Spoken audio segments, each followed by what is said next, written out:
Foco não para, meus amigos. Bom dia, 27 de outubro de 2023. O Natal já tá quase aí, mas ainda temos muito.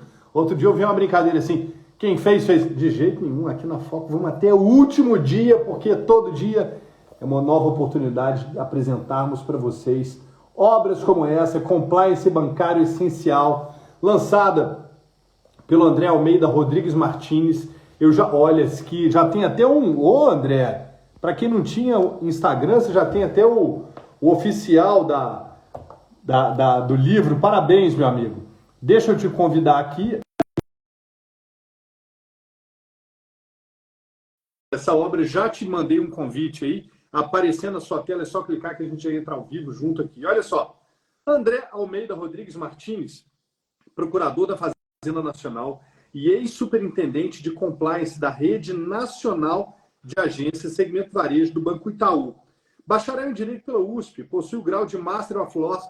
André, tá fácil agora. Aí debaixo da sua tela, assim, bem no finalzinho, tem duas setinhas, como se fosse o símbolo de reciclagem. Clica nele para que a gente possa te ver. Ah, Aê, sim, André, pronto. Bom Agora dia, tenta girar o celular para você ficar de pé. O celular tem que ser de pé? Isso. Tá, peraí. Tá bem.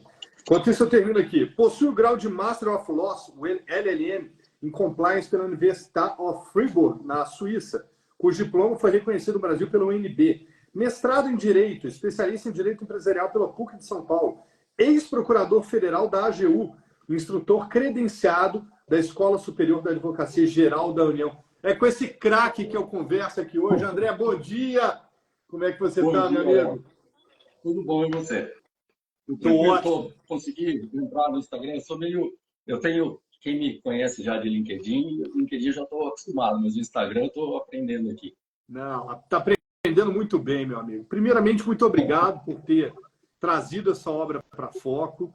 Para nós é uma honra. Compliance sempre foi um tema sobre o qual nós depositamos muita atenção, porque piamente acreditamos que é por meio do compliance e de outras práticas que a gente vai conseguir, de algum modo, melhorar um pouco o país. O Brasil precisa tornar isso uma prática, uma regra, algo comum no seu dia a dia, na prática de todas as atividades, e obras como a sua, com certeza, engrandecem demais o nosso catálogo. Muito obrigado, André. Eu que agradeço. Primeiro, para mim foi uma honra entrar e ser tão bem recebido pela Foco. Agradeço o seu nome, da Roberta. E, como você falou, o compliance é de suma importância no mundo todo, mas especialmente nos países menos desenvolvidos, como o Brasil. E a gente toca nesse ponto nevrálgico, que é o compliance no setor bancário, porque a gente já tem compliance na medicina, compliance no esporte, no futebol. A FIFA tem compliance, apesar de ter tido Copa do Mundo no Catar, não é para isso que a gente vai discutir hoje. Mas tem compliance no meio ambiente, compliance em várias áreas e searas do direito. E tem pontos de conexão, lógico, com o direito, mas ele é mais amplo que o direito, como eu explico no livro. Agora, o que eu acho que falta um pouco ainda no Brasil, principalmente no setor bancário, que foi o pioneiro, eu fui nomeado como superintendente de compliance do Itaú em 2000. E ainda falta colocar com mais clareza e objetividade para os funcionários das instituições, desde da alta administração até o mais júnior que acabou de entrar, um pouquinho das coisas, um pouquinho não, tudo que eu tentei condensar aqui no nosso livro da Foco. Porque falta aplicação. Teoria a gente tem bastante, isso daqui, esse livro pretende ser, e eu acho que consegue atingir esse objetivo, de ser claro e direto ao ponto, não ficar... Se a pessoa quiser, lógico, tem um livro aí, quem quiser ler, eu estudei lá na Suíça, como você já falou, eram 1.500 horas de aula só sobre compliance, tem um ano inteiro lá. Dá para escrever tratados sobre compliance, mas eu acho que não é isso que a gente precisa nesse momento no país, sendo que a gente não fez nem o básico. Por isso que eu dei o nome de essencial, viu, Léo? A gente tem que fazer o essencial primeiro, para depois ir para o mais sofisticado. Mas, André, mesmo sendo o essencial, eu tenho certeza, até lendo aqui um pedaço do prefácio que o Vitor Paiva fez, é um livro que vai, como você está mesmo mencionando, introduzir, conscientizar e já mostrar algumas práticas, não é isso? Sim, sim. Não, o que eu quero dizer com o básico não é simples. Ele é sofisticado. O livro, eu condensei bastante. O que eu fiquei feliz, o Vitor é meu amigo, ele é suspeito para falar bem de mim, como eu sou suspeito para falar bem dele. Ele é diretor como se fosse o COAF, ex-diretor, ele se aposentou, mas do COAF, entre aspas, português, a UIF portuguesa. E ele, citando no prefácio o Mark Twain teria dito para um amigo, se eu tivesse tido na carta, né? Se eu tivesse tido mais tempo, eu teria escrito menos.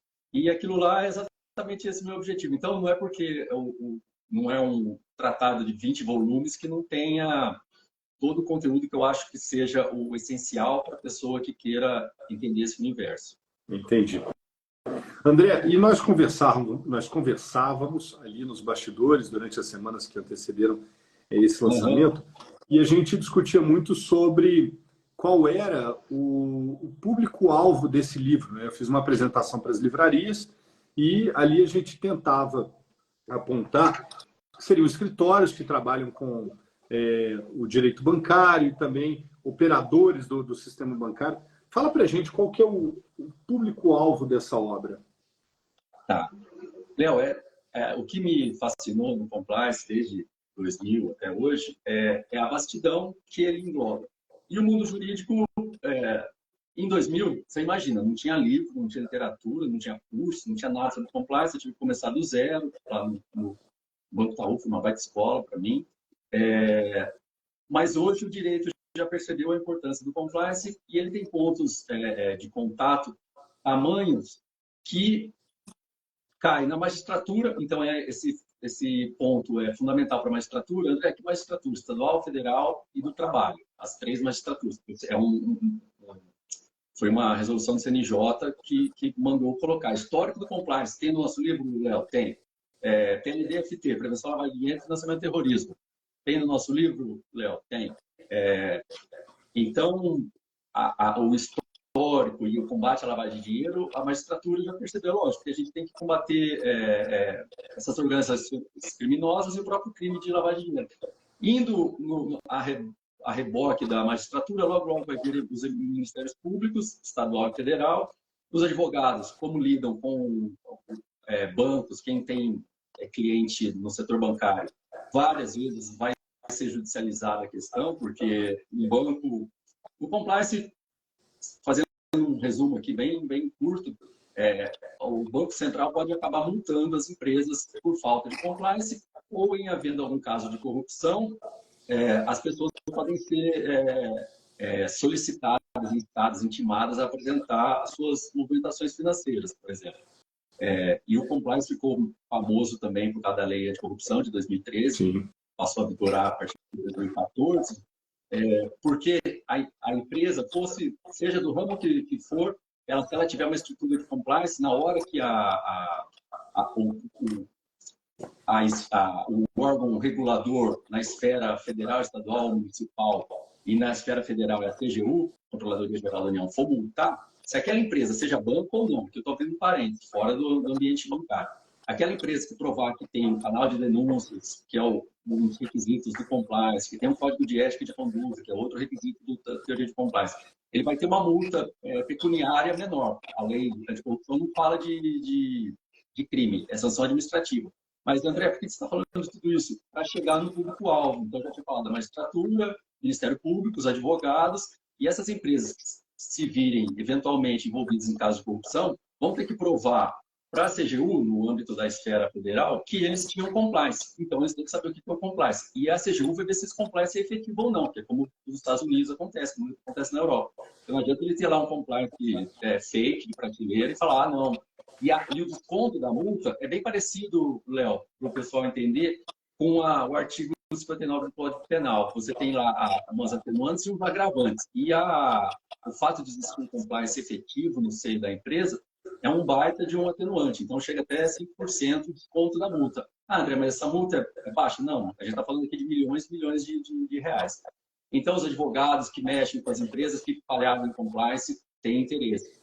Promotores, juízes, o pessoal do sistema financeiro como um todo, fintechs de crédito, tem que ter compliance, André, tem que ter compliance. Cooperativa de crédito, a gente está vendo um boom aí de Um cooperativa de boom de crédito. cooperativa de crédito no Brasil. Muita, muita. E todas elas têm que obedecer ao que a gente colocou no livro em relação ao compliance. Então, é um universo grande que quem vai trabalhar com compliance vai ver que mercado não falta. É questão de ter mais aplicação. Quem quiser defender as empresas perante a CGU na área administrativa, para não deixar virar um contencioso, também vai ter que saber compliance. Então, é direito administrativo, direito sancionador, direito do consumidor, porque tem muita coisa que envolve também consumidor, compliance não só a prevenção à lavagem de dinheiro e financiamento do terrorismo. Direito do trabalho, porque tem muitos casos de metas abusivas que as instituições financeiras impõem aos funcionários. Isso tem a ver com compliance também. Então, se você é advogado trabalhista e o seu cliente é um gerente, foi demitido porque não bateu uma meta, vamos ver que meta que era essa. Ela foi bem estabelecida? Como que ela foi bem estabelecida? Como que ela foi estabelecida? Quais as circunstâncias nas quais esse gerente trabalha? Tem teoria do combate à cultura do medo, que são aqueles funcionários que trabalham sempre sob estresse absoluto, já à beirando da sede moral ou até além da sede moral. Quase então, não acontece isso, né, André? No Brasil, não. Não, felizmente não. Quem dera. Isso é fruto da sua imaginação, né, André? A gente está... Se até na Europa ainda tem casos, é que a proporção lógico, é muito menor. Nos Estados Unidos, né, e no livro eu cito vários casos. André, então você acha que só no Brasil o compliance ainda precisa melhorar muito? Não. Eu cito casos de não compliance, né, de não conformidade ou não integridade, e aí cada órgão acabou traduzindo compliance de um jeito, mas eu gosto do termo compliance porque ele já tem em si vários significados, mas alguns traduzem como integridade ou conformidade. Se a gente tivesse o nível de maturidade na Europa, nos Estados Unidos, já estaria ótimo. Só que lá ainda tem, às vezes, alguns casos lógico, lavagem de dinheiro. A gente teve um caso famoso de um banco, uma filial de um banco da Dinamarca na Estônia, que lavou, acho que 200 bilhões de dólares. Está no livro esse exemplo. Mas é um caso, durante vários anos. Se chama Danske Bank, é o maior banco da Dinamarca, em Copenhague. Mas, logo da Dinamarca. É um caso que viram... Agora, se você for ver aqui no Brasil, a gente tem a organização criminosa, que é o PCC, infelizmente, que já está alastrado não só no Brasil, mas Portugal é uma das portas de entrada deles. Então, os promotores, se o crime vai depender da competência da Justiça Estadual Federal, dependendo do crime antigamente chamado antecedente. Mas, Léo, é um universo que dá para a gente ficar conversando aqui, e se deixar, eu fico aqui 3 horas com você. André, me conta que o negócio, efetivamente, na prática, quem nos ouve, o leigo, pode acreditar que estão sendo aplicadas multas, que estão sendo aplicadas essas sanções, ou a gente ainda está muito na fase teórica do compliance no Brasil, bancário especificamente? Então, boa pergunta, Léo. É que foi curioso, porque no compliance a gente começou sem fase teórica, foi já na prática, 2000, eu sou testemunho ocular disso, e outros colegas que trabalhavam em banco naquela época. Não tinha teoria nenhuma brasileira, a gente foi fazendo e daí foi criando a teoria a partir do que a gente aprendeu com os Estados Unidos e Europa. Daí ficou meio que o compliance ficou, não era o queridinho, entre aspas, até 2014, quando veio a lei anticorrupção. Daí deu aquele boom, todo mundo começou a escrever. Isso que me fez voltar a falar sobre compliance, porque, como você falou, eu sou procurador da Fazenda Nacional. Mas todo mundo começou a acreditar no Brasil que o compliance tinha nascido em 2013 para 2014, estava a Cássio Ledes aí da lei. Eu falei, não, peraí, deixa eu explicar para o pessoal. E daí saiu um artigo meu no Valor Econômico, que foi bem recebido. Eu falei, não, deixa eu explicar. O compliance já está no Brasil desde 98, que foi implantado mesmo a partir de 2000. Então a gente tem aí 23 anos de história. E com esses 23 anos de história, eu acho que ele ainda é pouco aplicado. Tem multa da CGU? Tem multa dos órgãos controladores estaduais? Tem. Mas os valores, ainda eu acho que dá para discutir esse sopesamento das penas. É lógico, a CGU, principalmente, eu só tenho elogio a fazer. O trabalho que a CGU faz é hercúleo. Eles têm manual para tudo que o empresariado quiser saber de como implementar um plano de compliance numa empresa privada ou no setor público, que agora também tem no setor público. Então, a CGU faz um trabalho educativo, e essa é a função verdadeira do compliance, não é a punição, tanto que não fala, a gente não tem nada a ver com crime. A punição acaba sendo sancionatória, pecuniária, como sanção. Mas eu acho que, respondendo objetivamente agora a sua resposta, para quem já tem 23 anos de história, o compliance no Brasil agora ficou muito teórico. Antes ele era zero teórico, depois ele ficou no limbo de 2000 de 98 até 2013, 14, e de 14 para cá, daí começou a criar várias teorias, a gente ficou um pouco na teoria e esqueceu de aplicar a prática. O Vitor, citando mais uma vez meu prefaciador e querido amigo Vitor Paiva, ele cita no prefácio também, me deixou honrado, e ele é doutor em estratégia lá em Portugal, e ele cita uma frase do Napoleão Bonaparte, que na estratégia o essencial é a aplicação. Então agora a gente tem que sair também de estratégia e ir para aplicação. É disso que o livro trata. Muito bem. Quando você falava, eu estava anotando aqui na minha agenda de já pegar 2 exemplares lá no Galpão e levar para os diretores do Cicobi e do Sicredi aqui em Datuba, para a gente fazer o livro penetrar com mais força ainda nas cooperativas de crédito. Sim, as cooperativas de crédito, os bancões que a gente chama, são 5 maiores, mas também tem os bancos 100% digitais, eles, pelo tamanho e o número de clientes deles, eles têm uma estrutura maior já dentro do seio da empresa, uma estrutura de compliance. Tem 200 funcionários trabalhando na área de compliance, só para os amigos aí terem uma noção do tamanho dessa área. Mas as cooperativas de crédito, até algumas estão crescendo, mas ainda elas estão se estruturando, e para elas é fundamental cumprir todos os princípios norteadores do compliance e as regras, tanto legais, principalmente a lei de combate à lavagem de dinheiro dos bancos, e uma circular do Banco Central, 3978, de 2020, que fala sobre... E eu, no livro, o que eu faço? Eu traduzo para uma linguagem um pouco mais palpável, palatável para quem vai ler, seja ele advogado, juiz, promotor, ou advogado, ou funcionário da empresa até. Eu acho que, principalmente para o pessoal da alta administração, esse livro é fundamental. Quem for do conselho de administração de um banco, ou for diretor de um banco, ou de uma fintech, ou de uma cooperativa de crédito, que não souber tudo que está aqui no livro, eu acho que está perdendo a chance de evoluir o compliance lógico, deixando a modéstia de lado. Claro. Você já percebeu que aqui eu vou ter que fazer a defesa orgulhosa da obra. Se ele não souber tudo que está aqui, que é o essencial, eu acho que daí ele vai ver a profundidade e a dimensão da importância do compliance no Brasil e no resto do mundo. A gente vê aí guerra entre Hamas e Israel e terrorismo, todo esse dinheiro aí, uma hora ou outra, passou na mão no cofre de um banco, passou numa exchange de criptoativo, e a gente tem agora uma lei nova de criptoativo. O tema é muito Olha que interessante. André, eu vou fazer aqui um olhar geral sobre o seu sumário, que é dividido em 8 capítulos, e aí, se você achar oportuno destacar algum ponto dentro de cada um deles, fique à vontade para me interromper, tá bem? Tá. Capítulo 1 é governança corporativa, riscos e compliance. Capítulo 2... Aí eu falo bastante de risco operacional, Léo, que são os riscos que são objeto de cuidado da área de compliance. Então, tem vários riscos operacionais, não é só o risco operacional de haver lavagem de dinheiro. Isso que eu sempre tento deixar claro. Boa.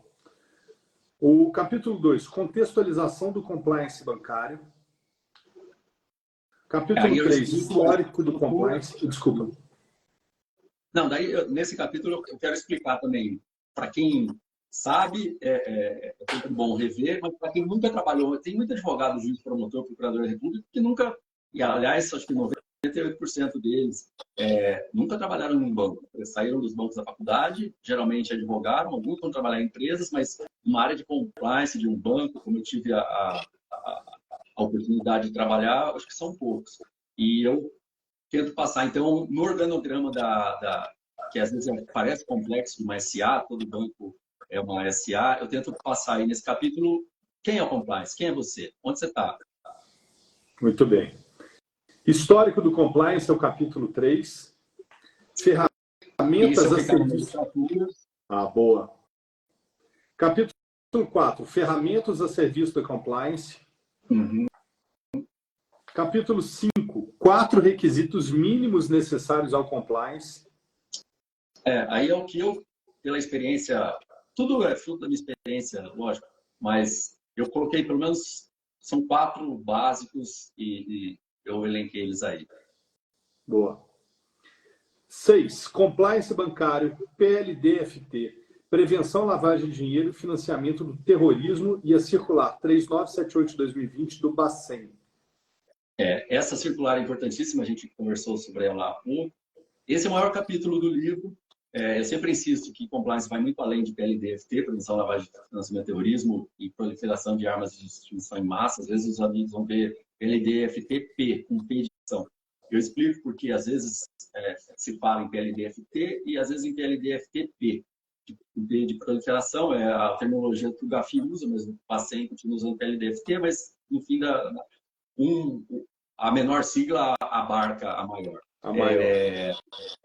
E isso daí é o maior capítulo do livro. Apesar de o compliance ser muito além disso, esse é o ponto nevrálgico e mais conhecido do compliance, que é o combate à lavagem de dinheiro. Então, merece o maior capítulo do livro. Boa. 7. Atributos do compliance officer bancário. Aí, Léo, o que eu acho legal destacar é a coragem. André, eu quero trabalhar com compliance, você veio do maior, no Nubank agora está mais em ativo, não sei se ainda é o Itaú ou não, mas está sempre ali, Itaú, Nubank, Bradesco. Eu trabalhei desses grandes gigantes. Se você não tiver, e o atributo que você tem que ter um deles, que eu menciono outros, mas o principal é coragem, porque você vai enfrentar, no bom sentido, várias reuniões que são postas as mesmas questões, nas quais você tem que ser a pessoa que saiba falar para ou vai. E às vezes você vai ter que falar para, ou você vai ter que falar vai, mas não desse jeito, vai por ali e não vai por aqui. Daí tem o jurídico que vai estar à mesa com você e você vai ter que saber dialogar, ter essa interlocução com o jurídico, com a área comercial, com a alta administração. Então, são vários interesses financeiros e comerciais financeiros, lógico, visando o lucro, que é constitucional, e a gente tem que mais é que louvar a existência, a persecução do objeto social da empresa, que é o lucro. Mas há um limite ético, mas né, há um André? limite, exatamente. Nem tudo, não pode tudo. Ninguém pode tudo. Então, é isso que o compliance tem que falar nessa hora. E se não tiver coragem, o compliance baixar a cabeça e ficar com medo de contrariar diretor A, vice-presidente B, presidente C, conselheiro D, daí acabou a carreira dele. Porque ele não vai ter moral nenhuma. O André, e acho que talvez esse seja um dos capítulos de maior reflexão. Você disse que o 6º é de maior importância, mas esse seja de maior de reflexão ética, né? Sim, sim. Esse, aí está o coração do... Eu falo de coragem e coragem ele tem que ter. Que a coragem, eu não vou nem falar o resto, porque se não tiver coragem, nem entra. E honestidade é pré-requisito. Então, se a pessoa não for honesta, ela consigo mesma na vida pregressa dela, se for uma pessoa que acha que dá para ter jeitinho. Teve uma aula lá na Suíça, Léo, isso eu fui curioso, que um professor estrangeiro chegou lá com um texto em inglês para a gente debater. Daí a gente foi ler, estava escrito lá em inglês. O jeito brasileiro, entre aspas. E era um texto falando do jeitinho brasileiro, que ficou famoso na década de 70, e a gente não pode mais conviver com esse jeitinho brasileiro. Isso é uma pecha que a gente tem que se livrar, né? Exatamente. Mas a gente volta e meia ainda se vê com as pessoas querendo fazer uma gambiarra, né, também, que a gente chama, dentro da empresa, e não dá. Ou você faz certo ou pede para sair. Verdade. Bom, e o 8º capítulo, as relações internas do compliance officer bancário e suas especificidades. Isso, em conjunto com o capítulo 6 que você mencionou, esse relacionamento quase que diplomático que o compliance tem que ter, mas diplomacia não quer dizer subserviência. É isso que a gente conversou há alguns minutos. Ele conversar às vezes na mesma mesa, às vezes em conversas bilaterais, às vezes multilaterais, ele conversar com o jurídico, conversar com a área comercial, conversar com a área de TI, conversar com a rede de agências. Agora tem os bancos digitais, mas os bancos, apesar de estarem fechando várias agências em função dos aplicativos, ainda tem milhares de funcionários. Você tem que conversar com toda essa capilaridade que um banco tem, e essa rede de funcionários tem que trabalhar em sintonia. Porque não adianta nada você ter compliance lá em São Paulo, que sabe tudo de compliance, e a agência lá em Manaus. Sei lá, no interior de São Paulo, Manaus, exatamente. Tem um caso que eu cito no livro, uma agência em Limeira, interior de São Paulo, conheço a cidade. Tinha uma barbearia que lavava dinheiro, e todo o faturamento da barbearia era 1 milhão por mês. Deu quase 12 milhões no ano. Como é que uma barbearia... Daí a fonte é o estado de São Paulo. Eles fazem até a conta lá. Quantas pessoas eles teriam que ter cortado o cabelo daquela cidade? Não ia nunca cortar Para o cabelo. dar um E o gerente, resultado de 1 milhão, hein? Isso, e ele fazia vários depósitos em dinheiro vivo na boca do caixa e no ATM, que é o caixa eletrônico. Ou seja, alguém... a reportagem, se não me falha a memória, não cita qual banco que é, mas alguém fez vistas grossas para esse tipo de coisa. Por quê? Porque isso também ajuda a bater meta. Daí eu discuto bastante as metas no livro e nas palestras que eu dou. Como é que a gente vai fazer uma meta que não seja... Isso foi bom. Que o Banco Central, recentemente, colocou isso numa resolução dele. A meta é sadia, saudável, desde que não implique em assunção de risco que a instituição não queira. E que não possa...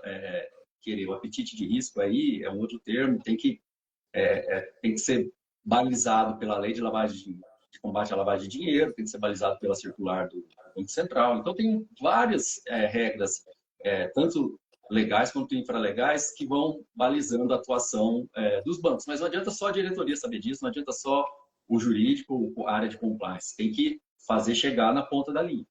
Muito bem. André, eu sou apaixonado por uma virtude moral que é a accountability, né? E tenho visto até o Tribunal de Contas da União recentemente publicou também uma diretriz que fala que a administração pública tem que agir com a accountability. E acho que é também uma questão desse refreio, né? Tal como você citou aí agora, eu acho que é uma questão de, olha, é saudável, é importante, mas não é tudo, né? Existem regras que precisam ser seguidas. Então, acho que... Exatamente. acho que está agora... Pode falar. Se fala em ESG, né, que é a preocupação das empresas, não só com a accountability, e a accountability está dentro do guarda-chuva de governança. Não adianta ter governança, responsabilidade social e de meio ambiente, se o próprio... eu coloco no livro um parágrafo que fala que essa questão das metas mexe com o direito do consumidor, porque às vezes as metas fazem com que os funcionários empurrem produtos que não têm suitability, que não atendem à necessidade do consumidor. Mexe com o direito do trabalho, porque aquele gerente, muitas vezes, é massacrado com uma meta que já se mostra desde o início quase que imbatível, ou muitas vezes, quando está chegando no fim do mês e a meta já está... Ela parece fácil de ser batida e foi batida com uns dias de antecedência, há casos em que o banco aumenta a meta, ou seja, você aumenta o jogo para ter 2 tempos de 45 minutos. Você está ganhando aos 30, ele fala, não, agora vai até aos 90 minutos cada lado, ou seja, vai para 180 minutos. Daí, assédio moral por causa de meta, então é direito do consumidor, direito do trabalho, saúde mental. Tudo isso daí, André, o que tem a ver com LBFT? Tudo. Porque se você fizer mal feita a calibragem aí da meta, o gerente vai acabar, e isso não é raro, ele acaba abrindo mão das regras para chegar, os fins começam a justificar os meios, traduzindo. Ele acaba abrindo conta de morto, de facção criminosa. Esse caso de Limeira, para aquele 1 milhão por mês, eu batia a meta dessa agência, não sei de quem, mas batia tranquilamente. Daí o gerente lá não explica, mas não justifica, Léo. Mas explica, né?